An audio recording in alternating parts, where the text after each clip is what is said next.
Vera is, oh, this is kind of difficult. She is a 3.5-year-old little girl who is quite opinionated, even though she can't talk. Or she can talk, but she does it in her own ways.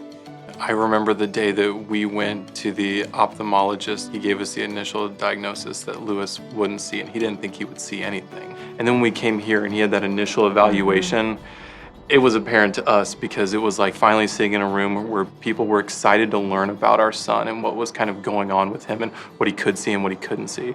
Vera was born, she had a traumatic brain injury at birth and has thus become known that she had cortical visual impairment and cerebral palsy and developmental and physical delays.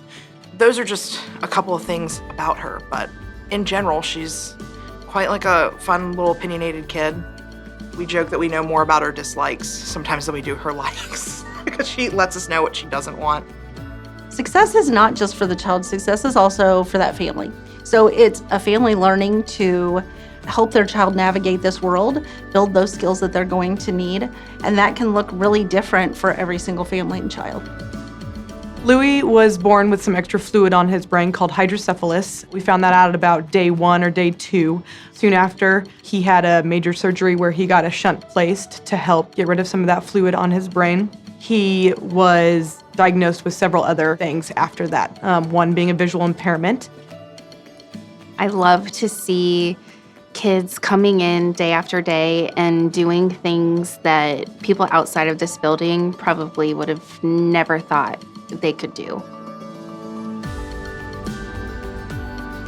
To have this in the neighborhood is just phenomenal.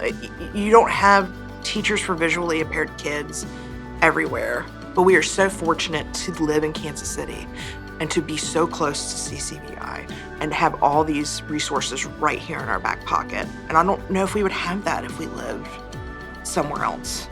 With CCVI, it doesn't feel like Louis gets lost in the crowd. I mean, he knows everybody in the building. He walks down the hall. The first person he says every time, he runs up to the security guard's desk and says, "Hi, Mr. Mark."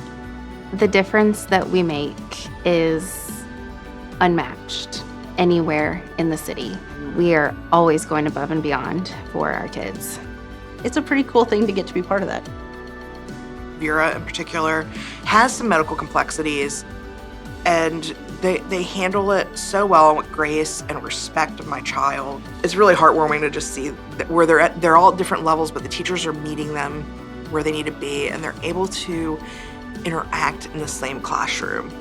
I'm a teacher myself, and what I admire about these teachers here is that they really do care. Yeah. And they love our Lewis. And that makes us happy when we can send him here to school and we know that he's being loved and cared for. It's been great for her, like meeting new people. I think success is also a smile on her face. It's night and day, just where he was to where he is now.